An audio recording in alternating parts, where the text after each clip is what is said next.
Hello, everyone, and welcome back to another episode of Truth Telling Tuesdays with myself, Deirdre Ryan. I am a certified parent coach, and it is my absolute love and special interest to working with parents and children. And yeah, so if you ever need any support, please do get in touch.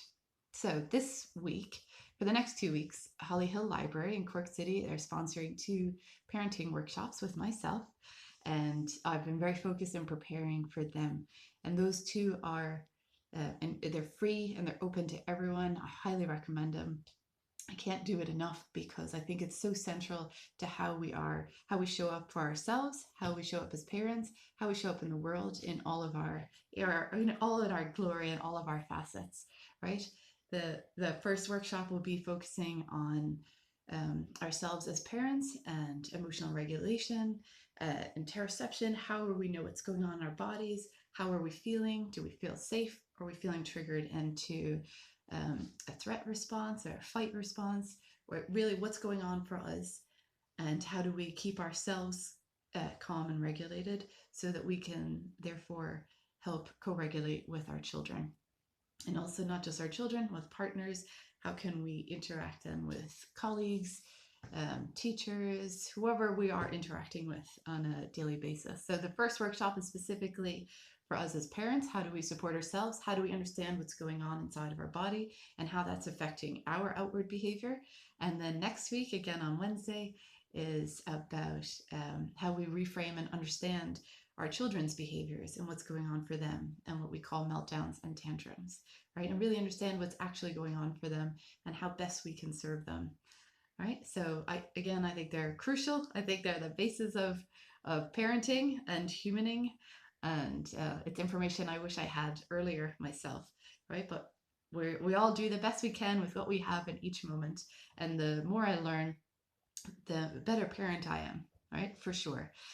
So, in preparing for those workshops, there's so many facets and aspects of understanding our neurobiology and understanding how our nervous system responds, right? As we are humans, we're constantly, not consciously, always, some of it's conscious, but where we're seeking signs of cues and signs of safety and or threat, right? That's how we keep ourselves safe, right? And for our children, it's of the utmost importance. And sometimes what we perceive as safe may not be the same as what they perceive as safe, right? But honoring, validating, recognizing, and supporting where and when they're not feeling safe, and for ourselves as well, right? And some kids and some adults, like myself, I am highly sensitive. I'm autistic. I have a nervous system that seeks out threat, right, on a very regular basis, right? There are things that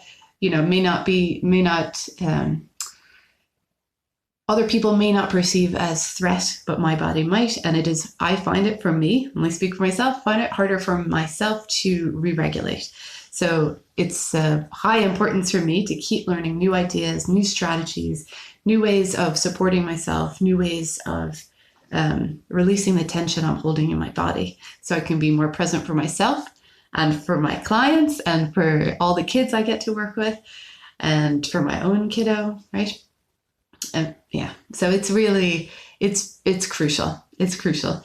So with that said, many aspects go into these 2 workshops. But what I was thinking about was talking about something that's near and dear to my heart, and that's our voice and our tone of voice, right? So our tone of voice can very quickly either activate or calm our child, right? Or any person in front of us, right? So our tone of voice is more important than what we say, right? So, and the body and the brain will perceive the tone of voice before it can interpret language, right? So let's always remember that. And we do have that tone of voice. And I know for myself, with a 13-year-old, almost 13 and a half years of parenting, there have been times where Clara said, I don't like your tone of voice. And Clara's absolutely right to say that. It's very hard for me to hear it in the moment, because if Clara is saying, I don't like your tone of voice, it's a particular tone that I'm already activated. I'm upset or distressed. So, I've activated possibly my fight or flight response in my body, right? And when any of us are in that state, for Clara to say, "I don't like your tone of voice," oh, that could be even more, make me want to react even stronger, right? Because I'm more defensive, right? Because I'm already, the fight or flight, it's a protective response. I'm trying to protect myself for something I'm perceiving. So my body feels hijacked, right? The prefrontal cortex has gone off. I flipped the lid, right? So if I'm feeling anyway agitated, I do have a different tone of voice. And it is, as I said, it is hard to hear. It's like if someone's feeling distressed and you tell them to calm down, it's the opposite of effective, right?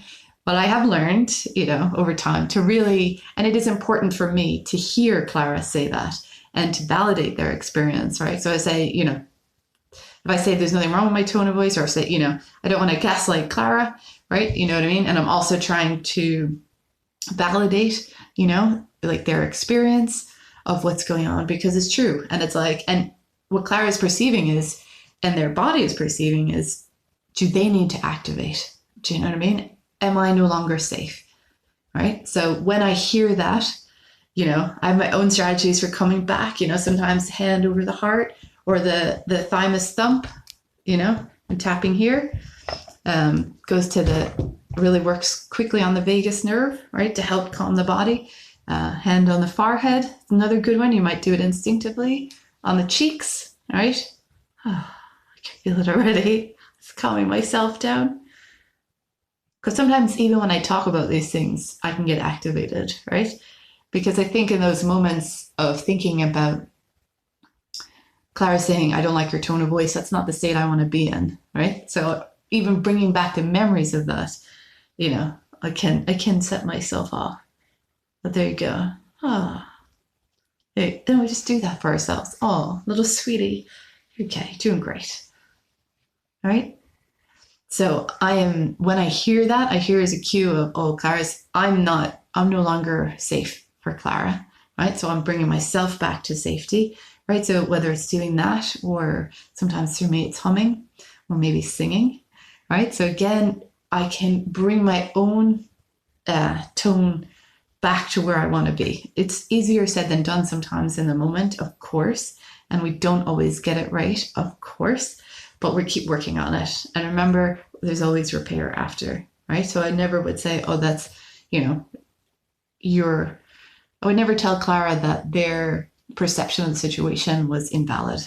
I'll never say that, right? That's actually detrimental to all of us. We've all experienced that, I'm sure, where we're feeling something and people have invalidated our feelings, and it's unpleasant at best, right? So just today, just thinking about tone of voice, where is my voice going? If they say that, if your kid says, "I don't like your tone of voice," again, they're not trying to be mean or hurt you. They're really just tipping their toes in the water to see if you're safe or not, right? It's really fantastic when Clara can say that.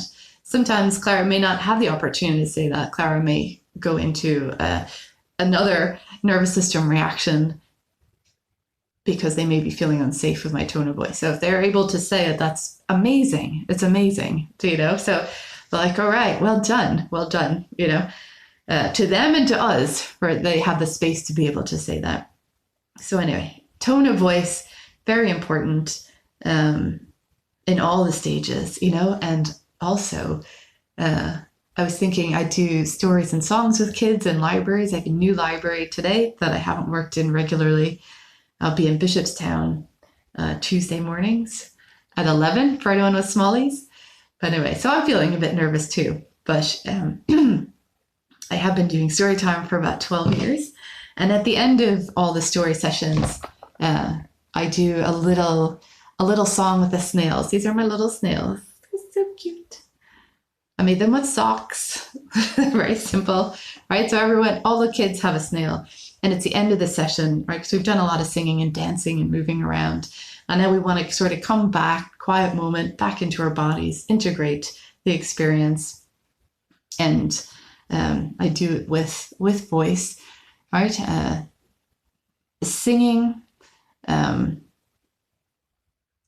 lullabies, those, they're really powerful and potent and really profound way of helping us all to calm and regulate. A lot of lullabies might be in minor keys or in a pentatonic scale, right? They're calming, they're soothing, right? So I like to do that in story time with the snails at the end, right? And I know some parents have said that they've used that then in other parts of the day or, at bedtime. So it's just a great way of uh, really using the tone. Um, when we go into that, it helps to shift us back, into a calm space, and it can help with our kiddos. So being brave, I'm going to sing my little song. They're just songs I make up, use the term song loosely. But with this, the little snail would travel over their body if and only if the children want to. Of course, not everyone likes this type of touch. And, the idea is that the snail's leaving this magical trail, right? Of love or connection, belonging, whatever it is. So here it is.